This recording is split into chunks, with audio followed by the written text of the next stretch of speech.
এখানে ওসিকে বলছি, এই জায়গাটা ঠাকুরনগর হাটুদা এলাকার হিস্ট্রি সম্পর্কে কোনো আইডিয়া আছে?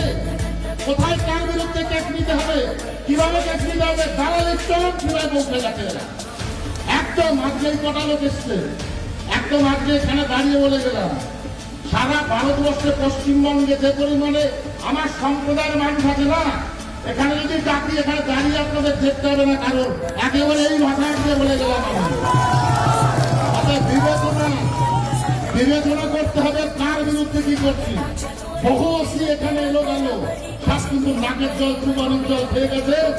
টাকাটার মুকুট বিশিষ্ট যে আপনাদের সম্রাট আছে না, কলকাতার ওই অট্টালিকায় বসে থাকে, তাকে কিন্তু এখান থেকে খেতে দিয়ে দাঁড়িয়েছি।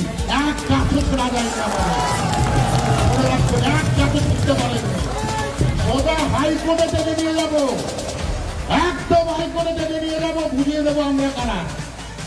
অতএব সাবধান, এভাবে কথা বলতে চাই না। সে চেষ্টা আপনারা নিয়েছেন, যদি আমি গণপ্রকাশ্যে বলি না, গণপ্রকাশ্যে বলি, আর যদি চাও ওদের বাইরে থানার গেটটা শক্ত করে রাখবেন, বলে দিলাম থানার গেটটা টাইট করে রাখবেন। আমরা ঠাকুরনগর গাইঘাটার লোক এখানে ইতিহাস তৈরি করেছি। মমতা বেগমের কথায় এখানে এসে তাদের উপরে অত্যাচার করা, একদম দালালি বন্ধ করে দেবো বলে দিলাম। এই ভাষাটা আপনি বলে দিলাম, দালালি বন্ধ করে দেবো মমতা বন্দ্যোপাধ্যায়। 6টা সিটি জিতবো আবার এখানে, 6টা সিটি জিতবো, আরো ওখানে ক্ষমতা নেই। এটা হচ্ছে কলকাতার লোক, কলকাতার মাটি